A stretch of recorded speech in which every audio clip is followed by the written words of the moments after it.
అంటే మనకు భారత రాజ్యాంగం ప్రకారం ఏ వ్యక్తి అయినా ఏ మతంలోకైనా వెళ్ళొచ్చు. అది హిందూ నుంచి ముస్లింలకు కన్వర్ట్ కావచ్చు, ముస్లిం నుంచి హిందూ కూడా కన్వర్ట్ కావచ్చు. చట్టం చెప్తుంది. కానీ ఒక మతాన్ని ఒక టార్గెట్ పెట్టుకొని ఒక మతం టార్గెట్ పెట్టుకొని అంతా అదే మతంలో పోవాలని చెప్పి దురుద్దేశంతో ఆలోచించే వాళ్ళపైన క్రిమినల్ కేసులు బుక్ చేయాలి.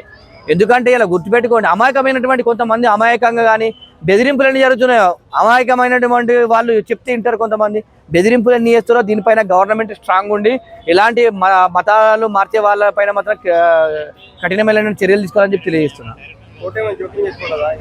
100% అండి. కోర్టు చెప్తే కొన్ని రాష్ట్రాలలో మనం చూస్తాం, మైనార్టీలు పెళ్లి చేసుకుంటే గట్రా హిందువులను పెళ్లి చెల్లదని చెప్పేసి కొన్ని హైకోర్టులు చెప్తున్నాయి. ఆ విధంగా దేశం అంతా కూడా అదే విధంగా తీసుకొస్తే బాగుంటుందని చెప్పి తెలియజేస్తున్నారు. సో రీసెంట్ గా మోనాలిసా గారు కూడా ఈ లవ్ జిహాద్ అనే ట్రాప్ లో ఇరుక్కున్నారని చెప్పేసి బాలీవుడ్ ఇండస్ట్రీ కాదు, చాలా ఇండస్ట్రీలో కూడా ఈ లవ్ జిహాద్ ట్రాప్లు అనేది నడుస్తున్నాయని చెప్పేసి అంటున్నారు.